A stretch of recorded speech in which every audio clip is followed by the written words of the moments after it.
Do something you're very passionate about, and don't try to chase what is kind of the hot passion of the day. So just go and do it, try, learn from it. You'll fail at some things. That's a learning experience that you need so that you can take that on to the next experience. And don't let people who you may respect and who you believe know what they're talking about, don't let them tell you it can't be done. Because often they will tell you it can't be done, and it's just because they don't have the courage to try it.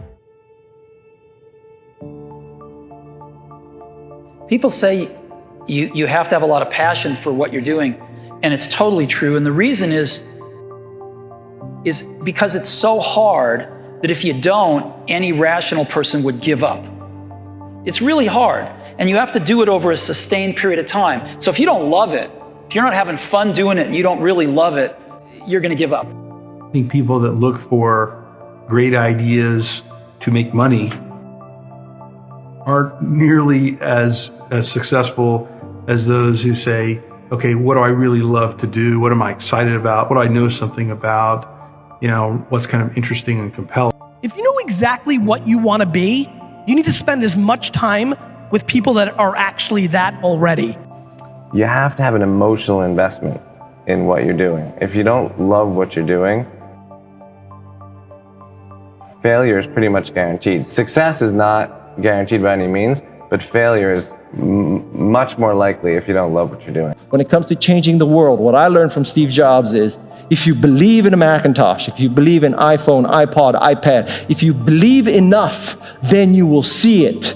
Because other people will believe in it. Other people will create software. Other people will create products.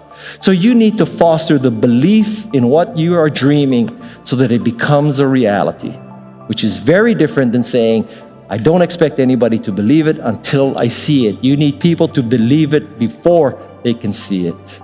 One of the things that I do is I question a lot of things.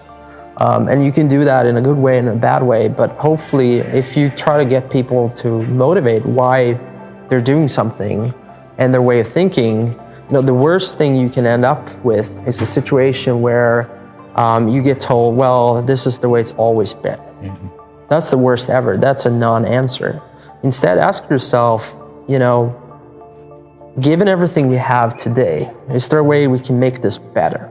For somebody aspiring to, take things to the next level or to even surpass their wildest dreams, there's always going to have to be an element of luck. But I think more important is putting yourself in a business that can be ubiquitous, that really doesn't have limits. Because otherwise, there's always going to be a grind to it.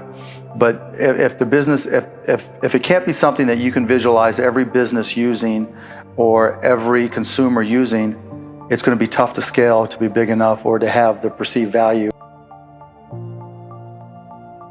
Don't necessarily think that you have to have the home run and the huge Apple computer on your first start. I spent a long time in my life with skills just building little devices for fun. For fun is one of the key things, because that drives you to think and think and think and make it better and better and better than you ever would if you're doing it for a company. Build things at first for yourself that you would want. Don't think about how do I get big fast.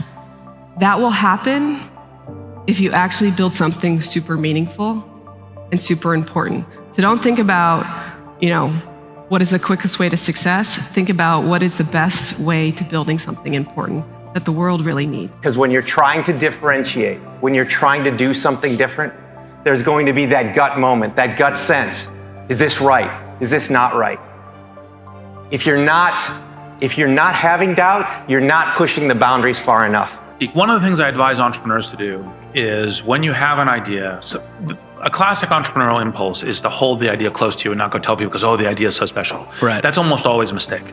Go talk to Why is that a mistake? Yeah. It's a mistake because your actual real competitive advantage is not that you have this idea that you have locked away in your closet, which may or may not be accurate and you have no idea which it is. Your actual competitive advantage is if you're assembling the intelligence around, does this idea work? What is the right team? What is the right learnings? And we're essentially in motion. This little idea explains why some organizations and some leaders are able to inspire where others aren't. Let me define the terms really quickly. Every single person, every single organization on the planet knows what they do 100%. Some know how they do it, whether you call it your differentiating value proposition or your proprietary process or your USP. But very, very few people or organizations know why they do what they do. And by why, I don't mean to make a profit. That's a result. It's always a result. By why, I mean what's your purpose? What's your cause? What's your belief? Why does your organization exist?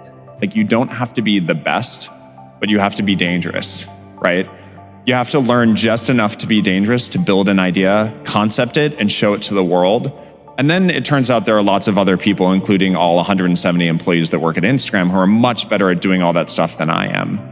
But you need to find people who can, be drawn to the idea that you build, and then they end up taking it and making it even better. The hardest thing to do is start. You have all these ideas, and everyone has an idea, but it's really about executing the idea and building the idea and attracting other people to help you work on the idea. That is the biggest challenge. But the way to begin is to get the idea out of your head, draw it out, talk about it, program it if you're a programmer, or make it if you're building something.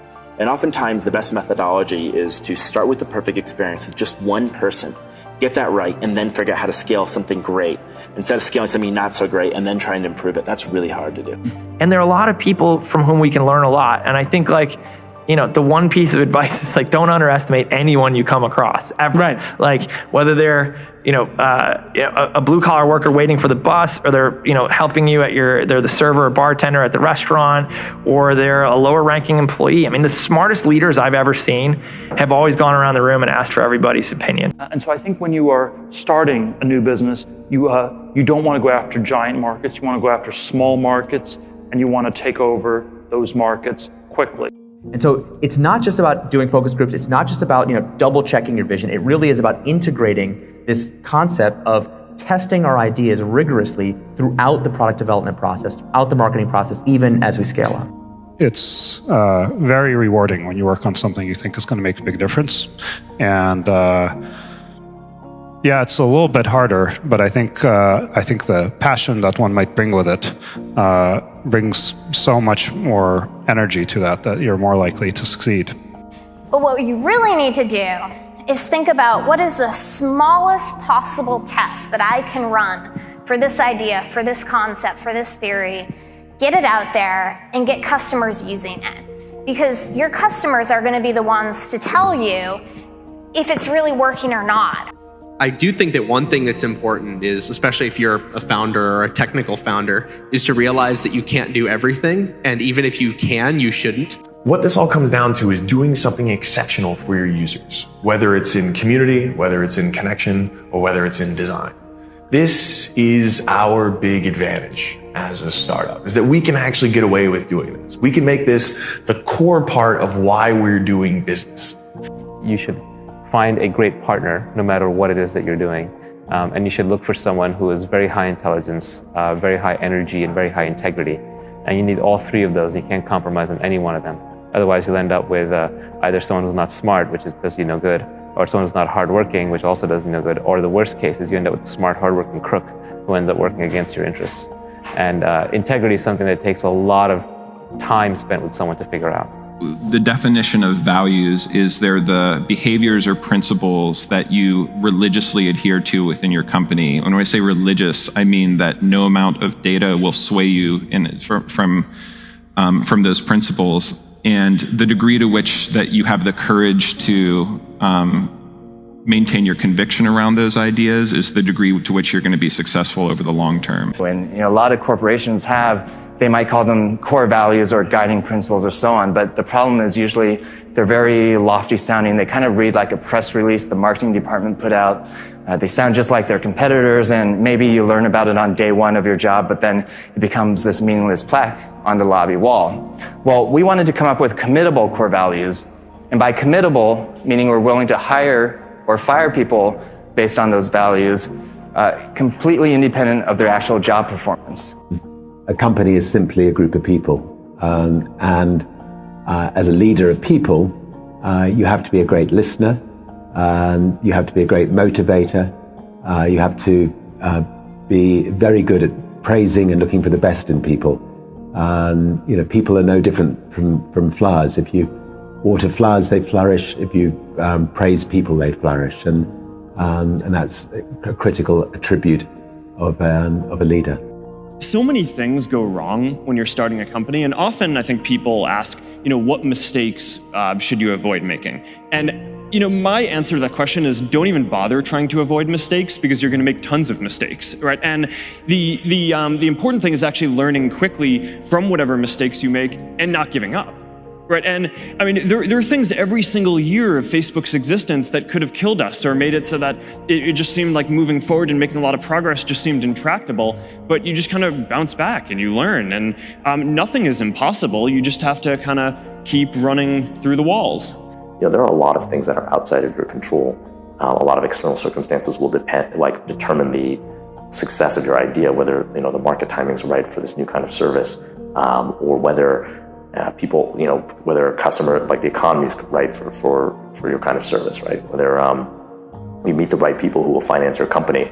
Many external circumstances are outside of your control and but will affect the outcome, and you have to be okay with that. The two things we really zero in on people are two things. They sound simple, they end up being very difficult. Courage and genius. Courage is the one we talk about a lot because it's the one that people can learn. Courage, which is to say not giving up in the face of adversity, just being absolutely determined to succeed, is something that you can force yourself to do. It can be very painful. You can force yourself to do it. The genius part is a little bit hard to force yourself to do. Courage without genius might not get you where you need to go, but genius without courage almost certainly won't. If you don't love it, you won't make it through the long period of pain that is inevitable. So make sure that you take care of yourself during the process. Make sure that you take care of your mental health, your physical health while you're doing it, because it's a long road. Optimism has a place, but I think even more so for the first-time entrepreneur, you need to be pragmatically pessimistic. What I mean by that is you need to define all of the worst-case scenarios in terms of financial loss, time loss, etc.